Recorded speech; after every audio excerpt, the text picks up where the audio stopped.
Barbecue enthusiasts interested in making great barbecue on the offset smoker typically don't care about the science of how the offset smoker works. We just want to be confident that the smoker can help us simultaneously not hurt us in making great barbecue. So if you're new to offset smoking, I've got some real good information in today's video. If there's one feature that is continually under the microscope, that is the concern of having hot spots and being able to use the entire real estate of the grates. With the help of the computational fluid science community, we tackled the workhorse pits design to give us a really nice environment for cooking barbecue. So we dove into the science with the primitive pits 10 years prior because I needed something for the commercial application and I was the very first customer. And prior to the smoker design itself, we had to understand that there was thousands and thousands of variables that constantly change, there's the wood species and the wood splits and the wood moisture and the air moisture and the air temperature. Are the grates hot? Is the smoker been going for 2 hours, 5 hours? Where are the proteins? What's the protein moisture?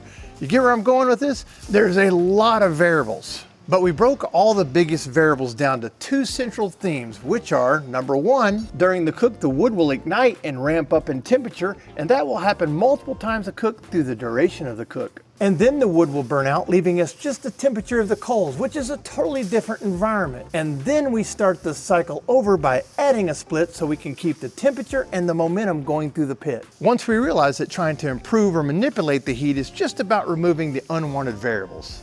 But before I go any further, we need to understand that removing hot spots in cold zones is scientifically impossible. Hot and cold zones exist on every smoker that has ever been built. In my $10,000 restaurant ovens that burn gas, in my oven at home, in your oven at home, and anything that passes heat no matter what fuel it burns, whether it's gas, electricity, wood, coal, microwaves, and on and on. So now that we've got that out of the way, let's talk about what we're trying to create as far as an environment in the offset. Which brings us to the exchange baffle, which is a pretty hot topic, no pun intended. But that's the mechanism that disrupts the heat and the smoke coming from the firebox into the chamber. We call ours a knockdown baffle. The common idea is the baffle causes a disruption between the firebox and the chamber to help the pit burn more evenly and for you to use more real estate. The part of science of the offset that cannot be disputed is that the flow immediately returns to the draw point no matter what we stick in this exchange. So whatever obstruction or pathway I bring the heat in, that's all headed to the draw point, which is made by this smokestack.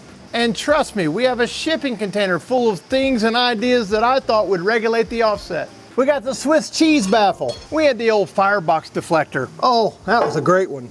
And then we've got this one, I don't know what you call it, but I thought this would absolutely work. We called this the wood splitter baffle. Oh, we thought that was a great one.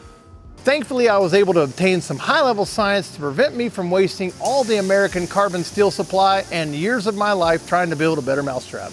And we made a lot of progress when we stopped looking at the exchange between the firebox and chamber and started focusing on how the heat leaves over here on the smokestack side. And what became evident is that the cold air influence over on the stack side with the manifold became a huge component of how the smoker ran. And having this insulated became the key to workhorse success. In conclusion, we know there's not a lot of peer-to-peer research or data about the offset smoker, but that's okay.